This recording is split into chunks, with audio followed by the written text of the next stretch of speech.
사무엘하 11장 1절부터 4절 말씀 우리 같이 한 목소리로 봉독하겠습니다.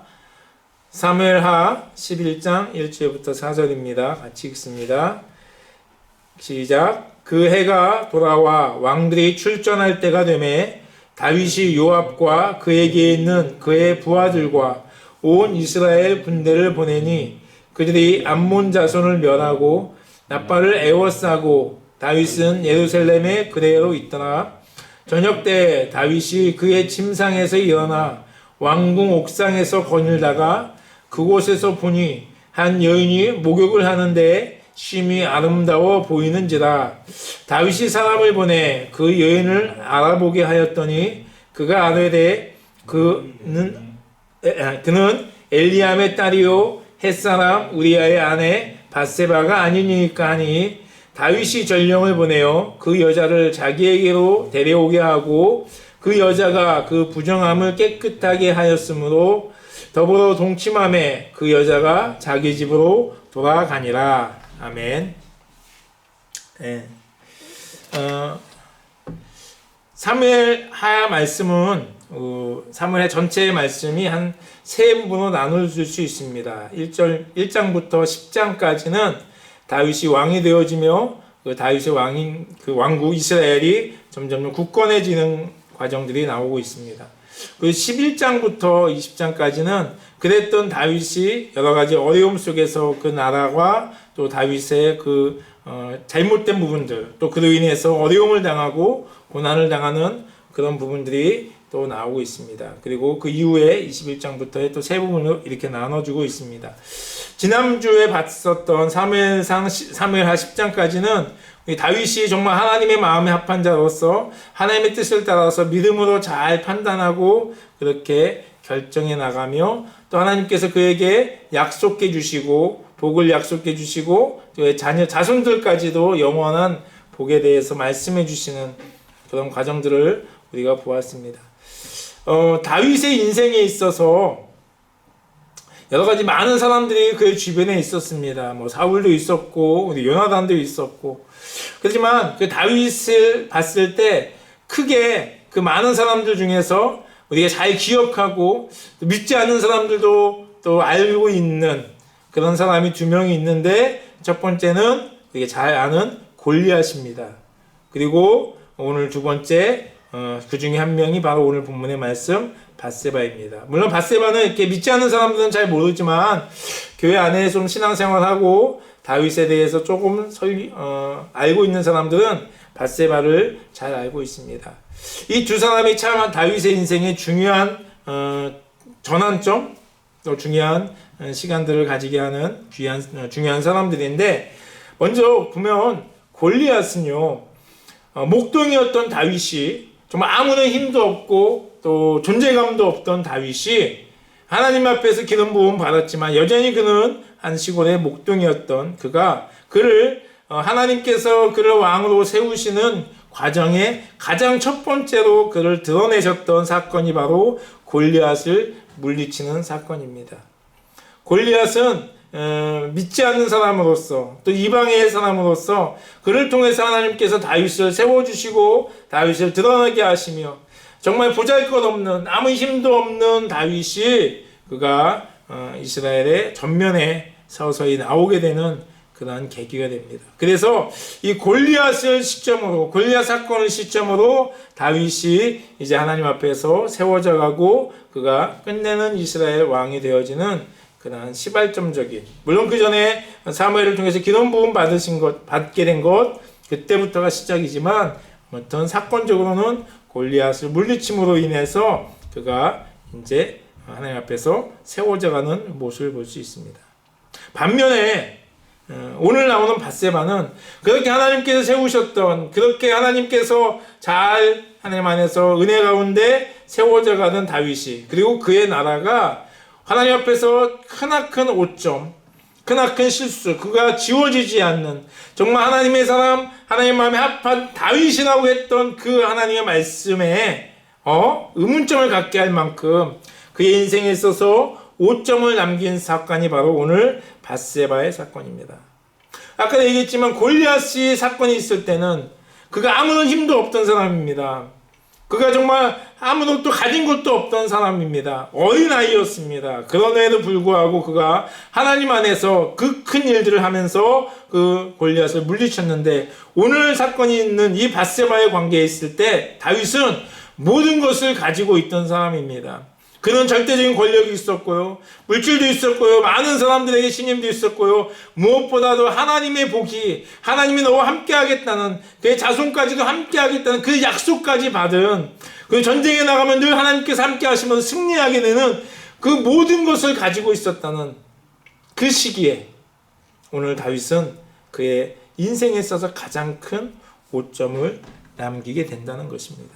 바로 죄를 짓는 것이죠. 오늘 말씀 4절에 밧세바라는 여인과 동침하게 되는, 그리고 나중에 보겠지만 그의 남편을 죽이기까지 하는 그러한 큰 인생의 죄를 오늘 짓게 되는데, 그때가 언제였느냐? 가장 잘 나가던 때, 가장 그가 왕성하던 때, 그가 가장 힘이 있었고 가장 사람들에게 친송을 받으며 주변의 모든 나라들이 다윗을 두려워하는 그런 때, 완벽함이 있는 그때, 아까 얘기했지만 하나님의 복까지, 하나님의 함께 하시겠다는 그런 약속까지 받은 그때 다윗은 넘어지고 무너지기 시작했다는 것입니다. 왜 다윗이 무너졌을까요? 왜 다윗이 하나님 마음에 합한 자라고, 이는 내 뜻을 이룰 것이라고 말씀하셨던 그 하나님의 사람 다윗이 어떻게 해서 그렇게 큰 죄를 짓는 자리까지 가게 되었을까요?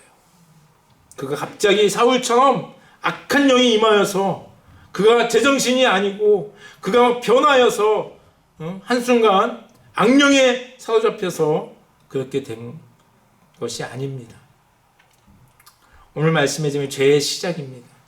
죄는요, 아주 사소한 것, 아주 작은 것부터 시작되어집니다. 왜냐하면 베드로전서 5장 8절에 보니까 근신하여 깨어라, 너희 대적 마귀가 우는 사자같이 두루다니며 삼킬 자를 찾나니. 사단이 우리를 넘어뜨릴 때 그냥 막 찾아다니는 거예요. 넘어뜨릴 자를, 삼킬 자를 찾아다니는 거예요. 그래서 어떻게 찾느냐? 찾은 다음에 그냥 넘겨뜨리는 게 아니고 어떤 자를 찾느냐? 사단이 어떤 자를 죄에 빠지게 하느냐? 에베소서 4장 27절에 마귀에게 틈을 주지 말라고 경고하고 있습니다. 다시 말해서 사단은요, 두루 삼킬 자를 찾는데 어떤 자를 찾느냐? 틈이 보이는 자를 찾습니다. 동물의 영화 같은 보면은 사자가 사냥을 할 때 어떻게 사냥하느냐? 이제 숫사자가 바람을 등지고 이렇게 있습니다. 그러면 바람에 이 사자의 향기가 이렇게 퍼져 나가잖아요. 그러면 연약한 초식 동물들이 그 사자의 냄새를 맡습니다. 그리고 어떻게 해요? 긴장을 해서 도망가기 시작합니다. 그때 도망가든지 어떤 방어를 하겠죠. 근데 그 근처에 뭐가 있느냐? 암사자가 있어요. 그리고 도망가는 그 사자, 동물들, 초식 동물들 가운데 틈이 보이는, 그래서 떨어져 나간다든가 뒤쳐져든가 하는 그러한 동물을 사냥을 한다는 거예요. 그냥 하지 않습니다. 그냥 약하기 때문에 사자가 더 힘이 있어서 아무 동물이나 물러뜨리지 않고요, 그 중에서 틈이 보이고 약해 보이는 그러한 동물을 사냥한다는 거예요. 사단은 여전히 여러분과 저의 틈을 찾고 있습니다. 그리고 그 틈을 새로 우리를 넘어뜨리려 다가오고 있다는 거예요. 이 틈은 우리 자신도, 우리 스스로도 잘 모를 때가 있어요.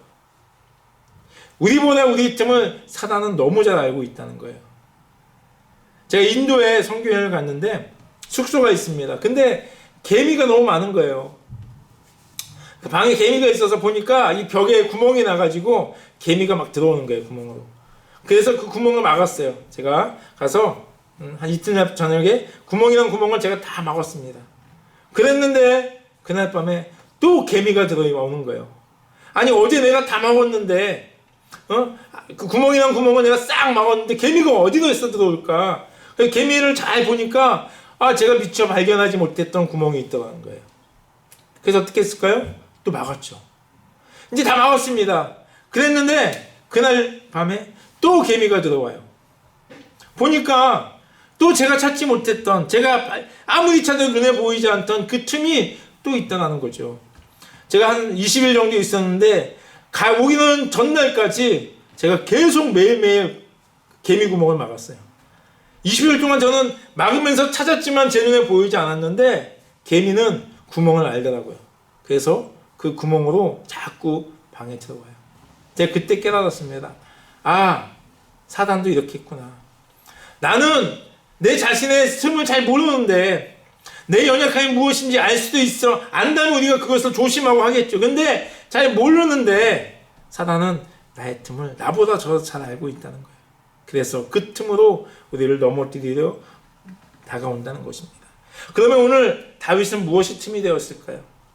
오늘 다윗은 첫 번째, 제가 시작되는 첫 번째는 그가 틈이 생겼는데 오늘 1절에 보니까 그 해가 돌아와 왕들이 출전할 때가 되매 다윗이 요압과 그에게 있는 그의 부하들과 온 이스라엘 군대를 보내니 그들이 암몬 자손을 멸하고 납발을 애워싸고 다윗은 예루살렘에 그대로 있더라.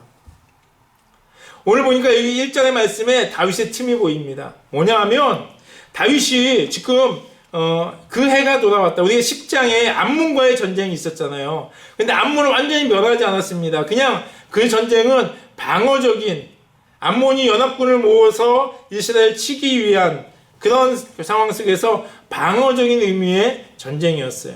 그래서 암몬 자손들이 다시 성으로 들어갔을 때 더 이상 다윗은 전쟁을 하지 않았습니다. 제가 지난주에 얘기했지만 왜냐하면 그 시기가 일반적으로 전쟁을 하지 않는 겨울이었기 때문입니다. 그래서 이제 겨울이 지나고 해가 바뀌었습니다. 이제 봄이 찾아왔다는 거예요. 봄이 찾아와서 이제는 본격적으로 국가들 간의 전쟁이 있던 그 시기입니다. 그래서 왕들이 출전할 때가 되면 보통 전쟁을 할 때는 왕들이 출전합니다. 사무엘상 8장 20절에 이스라엘 백성들이 사무엘에게 왕을 요구하면서 이렇게 얘기합니다. 우리도 다른 나라를 같이 되어 우리의 왕이 우리를 다스리며 우리 앞에 나가서 우리의 싸움을 싸워야 할 것이니이다 하는. 뭐야, 왕의 중요한 임무가 뭐냐? 전쟁에 나가서 전쟁터에서 가장 앞에 나가서 그 상대적과 싸우는 것이 왕의 어쩌면 가장 주된 임무고 왕을 요구하는. 왕이 우리를 다스리는 거 좋습니다. 우리가 왕에게 복종하고 우리에게 좀 뭘 가져가는 거 좋습니다. 그렇지만 그럼에도 그 모든 것을 다 인정할 수 있는 것은 왕이 우리를 위해서 싸움터 가장 앞에 나가서 이 싸움을 하는 것, 그러한 왕을 우리에게 허락해 주십시오 라고 요구합니다. 여러분 기억하십니까? 다윗이 사울의 군대에 이렇게 애워싸였을 때 갑자기 사울의 전령이 옵니다. 그게 뭐라고 합니까? 블레셋 군대가 쳐들어왔습니다 얘기합니다. 우리가 생각할 때 그러면 바로 앞에 조금만 더 가면 다윗을 잡고 죽일 수 있는 상황인데 블레셋이 쳐들어왔다는 그 말에 사울이 그 다윗 쫓기를 포기합니다. 중단해버립니다. 그리고 블레셋과의 전쟁에 참전하게 됩니다. 그리고 블레셋을 무찌르게 되는 것을 우리는 기억합니다. 이렇듯 왕은 전쟁의 맨 앞에 나서야 하는 것입니다. 그 전에 있었던 10절에 있었던 전쟁에 그가 다윗이 또 참전했었습니다. 그죠? 그런데 오늘 보니까 11절에 다윗이 참전하지 않아요. 이 전쟁이 작은 전쟁이 아닙니다. 보니까 다윗이 요압과 그에게 있는 그의 부하들과, 이 여기서 말하는 요압과 요압에게 있는 그의 부하들은 10장에 나왔던 군사들 가운데 용사들을 모집했던 아마 그런 특수부대 있을 겁니다. 그리고 그들뿐만 아니라 온 이스라엘 군대를 보냈다고 얘기합니다.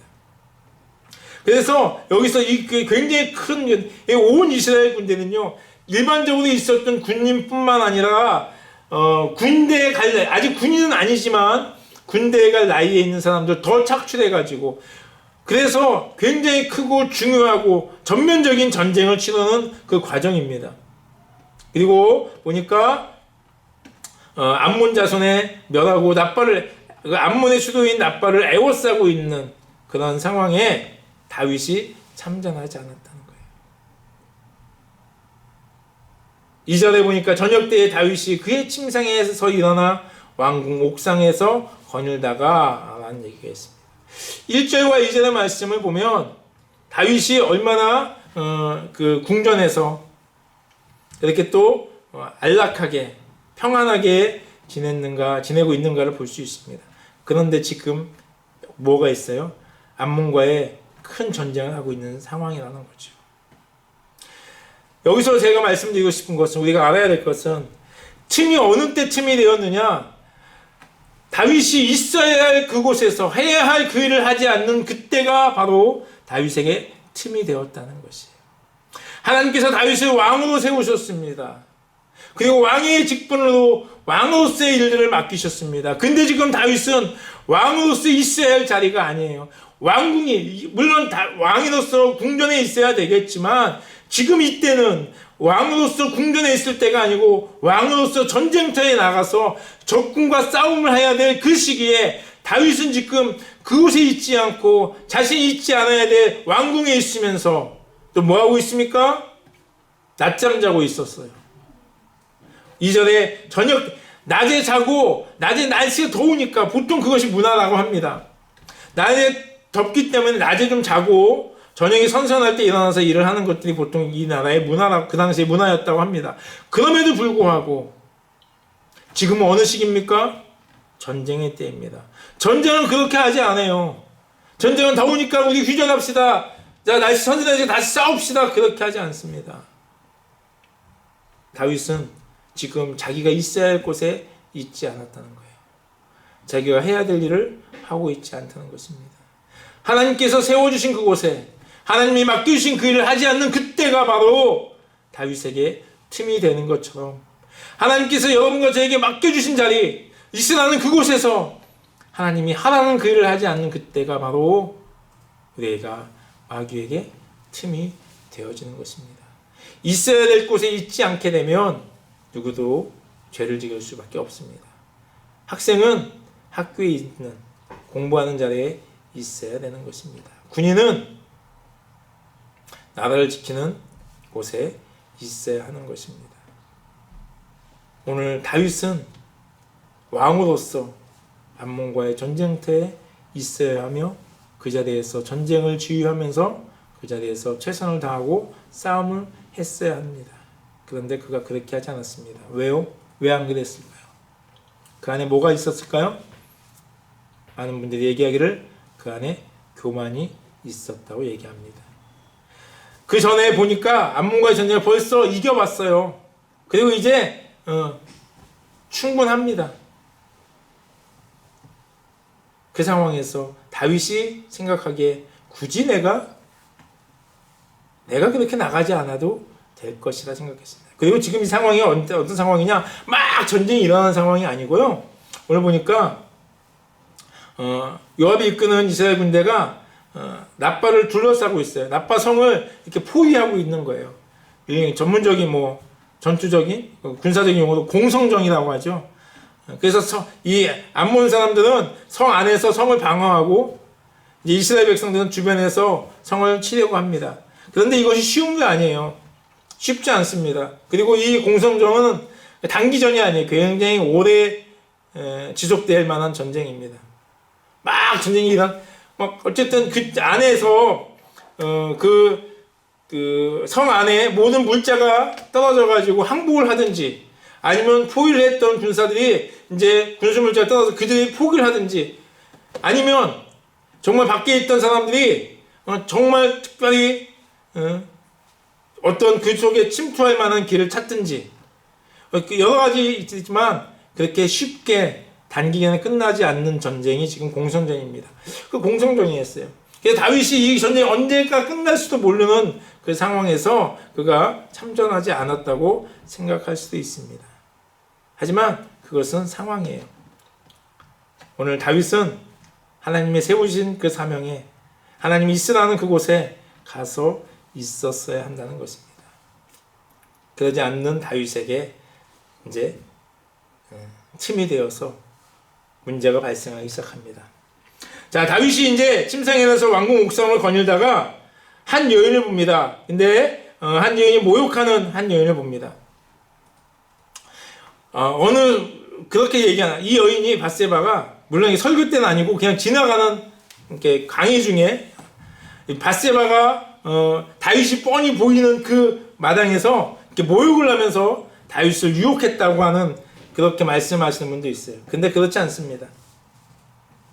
오늘 중요한 것은요, 이 여인이 밧세바가 다윗을 유혹한 게 아니고 다윗이 침상을 거니다가 이 여인을 보게 돼요. 근데 여기 모욕한다고 얘기 나오는데요, 이 모욕은 우리가 일반적으로 하는 우리가 때를 벗기기 위해서 하는 그나마 샤워하는 그런 모욕이 아니라고 생각되어집니다. 왜냐하면 그 뒤에 보면요, 4절에 보면 그 여자가 그 부정함을 깨끗하게 하였으므로 라는 말이 나옵니다.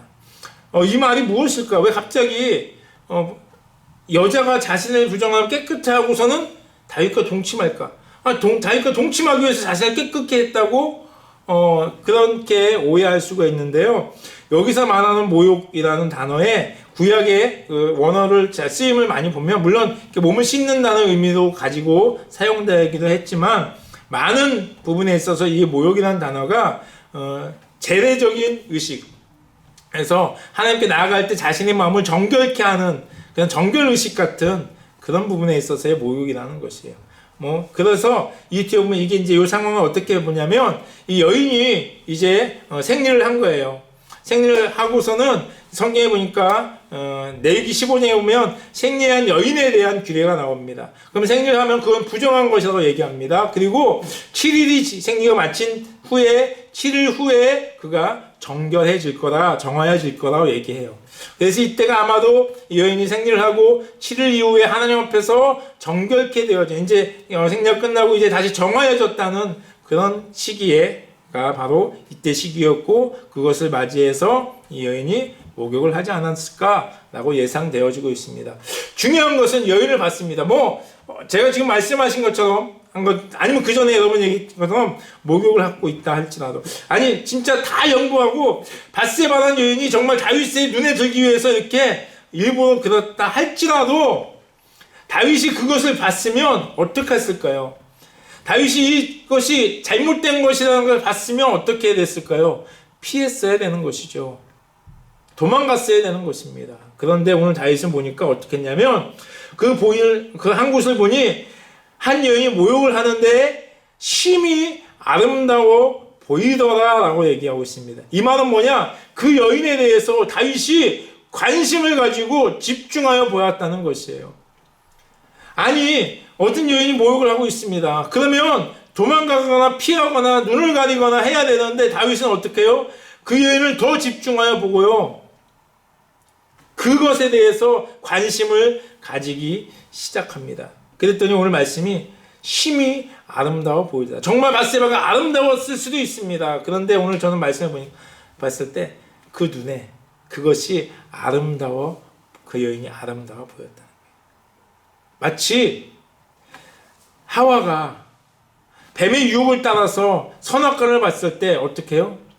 보암직도 하고 먹음직도 하고 지혜롭게 할 만큼 탐스러워 보였다. 이 여인에 대한 다윗의 마음이 그렇게 관심을 가지고 그것에 대해서 흥미를 느끼고 그것에 대해서 집중하고 있는 다윗의 모습을 볼 수 있습니다. 돌아섰어야 되는데 멈췄어야 되는데 다윗은 멈추지 못해요. 왜 그랬냐? 그 다윗이 뭐라고 얘기하냐면요, 이렇게 얘기하고서는 신하를 불러서 그 여인에 대해서 알아보게 하였습니다. 자, 이 밧세바라는 여인이요, 우리아의 아내가 아니고 처녀였으면 어땠을까요? 그렇게 크게 문제가 되지 않을 것입니다. 물론 하나님께서는 일부 다처제를 용인하지 않습니다. 분명히 그 부인을 많이 두지 말라고 얘기하고 있습니다. 그런데 그 전에 다윗은 여러 가지 이유로 부인들을 두고 있었습니다. 그런데 오늘 다윗은 그 여인에 관심을 갖는 이유가 혹시 그 여인이 처녀가 아닐까? 그럼 별 문제가 되지 않다고 얘기했잖아요. 그렇기 때문에 관심을 가질 수 있습니다. 하지만 아니라는 것이죠.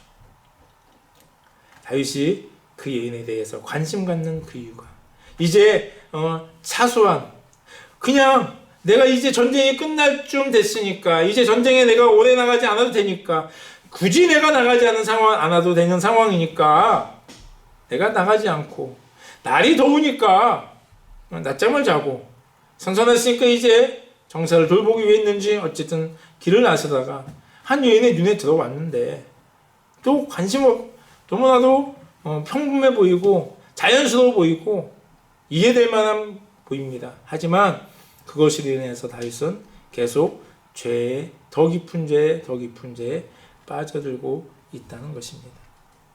이런 말이 있습니다. 새가 머리 위로 지나가기는 할 수 있습니다. 그건 어떻게 우리가 할 수 없습니다. 하지만 그 새가 내 머리에 둥지를 틀게는 하지 말아야 된다. 이 여인이 모욕하는 것을 지나가다가 볼 수는 있습니다. 마치 새가 내 머리 위로 지나가듯이. 그거는 내 의지로 할 수 없는 것이었어요. 하지만 이 여인에 대해서 관심을 갖는 것, 이 여인을 아름답게 보는 것, 그것은 나의 잘못이죠. 다윗의 잘못입니다. 마치 그 새가 내 머리에 둥지를 틀도록 나비로 두고 쫓아내지 않고 오히려 환영하고 받아들이는 것 같습니다. 그랬을 때 이제 물어봅니다. 그 여인이 아름다워 보이니까 좀 전에 얘기한 것처럼 혹시 저 아름다운 여인을 나의 또 하나의 아내로 맞이할 수 있을까? 하고 물어봅니다. 저 여인에 대해서 알아보라고. 그랬더니 그가 이렇게 얘기합니다. 그는 엘리암의 딸이요 햇사람 우리아의 아내 밧세바가 아니니까. 무슨 말이에요? 이 의미는 이 사람이 이렇습니다가 그런 의미도 있지만 이 속음은 그는 유부녀입니다. 그는 아가씨가 아닙니다. 그는 왕이 첩으로 맞이할 수 있는 사람이 아닙니다. 라고 얘기해주고 있는 거예요. 죄도 치닫고 있는 다윗에게 경고의 말씀이, 어쩌면 이 말이 하나님이 다윗에게 주는 은혜일 수 있습니다. 관심 갖지 마. 하지 마. 안 되는 일이야. 라고. 그건 아니야. 저 여인은 너의 아내가 될 수 있는 사람이 아니야. 넌 지금 그 일을 하면 안 돼. 라고 경고하고 또 그를 말리고 있는 소리가 그에게 들렸습니다. 그런데 다윗은요, 그 말을 듣지 않습니다.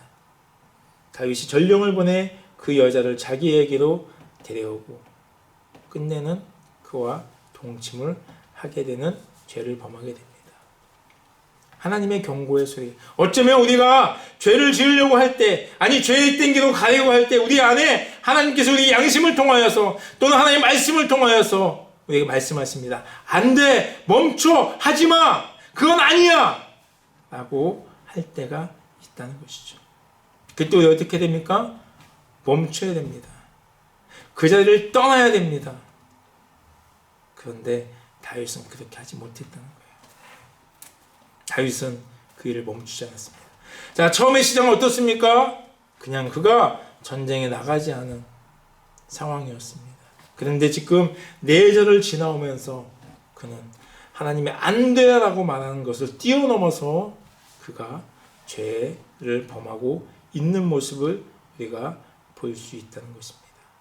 죄의 시작은 아주 작은 것부터입니다. 죄는 아주 작은 틈으로부터 시작돼서 어느 순간 그것이 걷잡을 수 없는 그런 상황까지 우리를 몰고 갈 수 있다는 것입니다.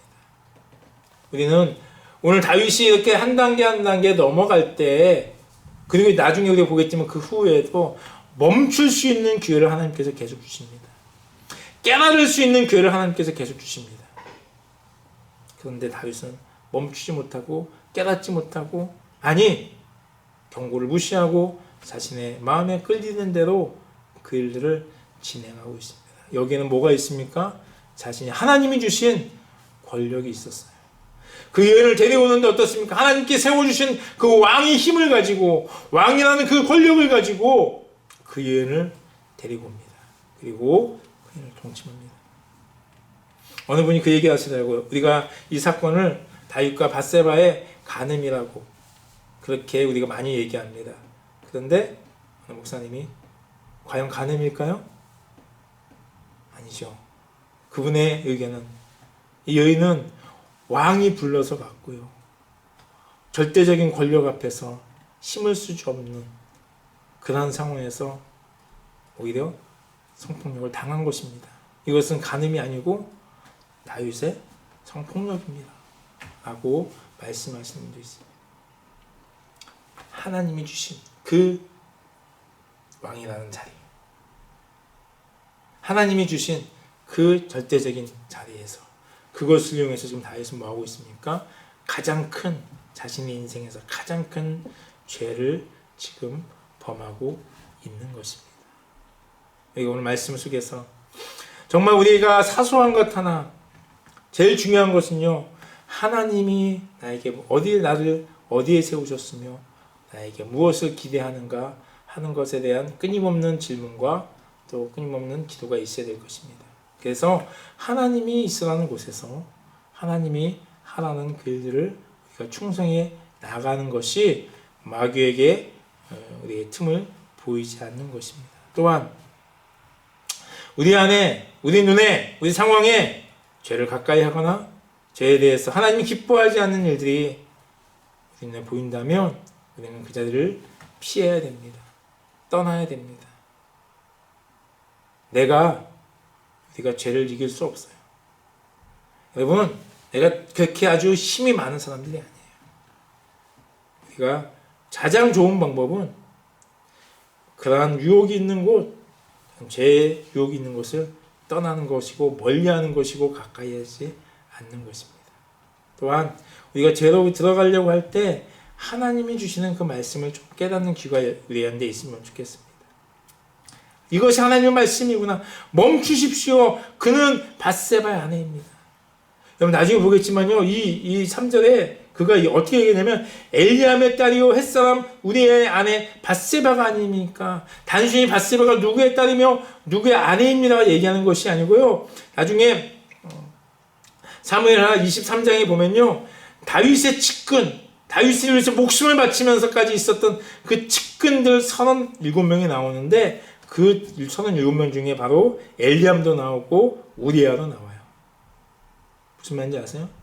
이 말은 절대 안 됩니다. 단순히 결혼한 여인입니다. 아니라 그는 이런 사람들의 절대 안 됩니다.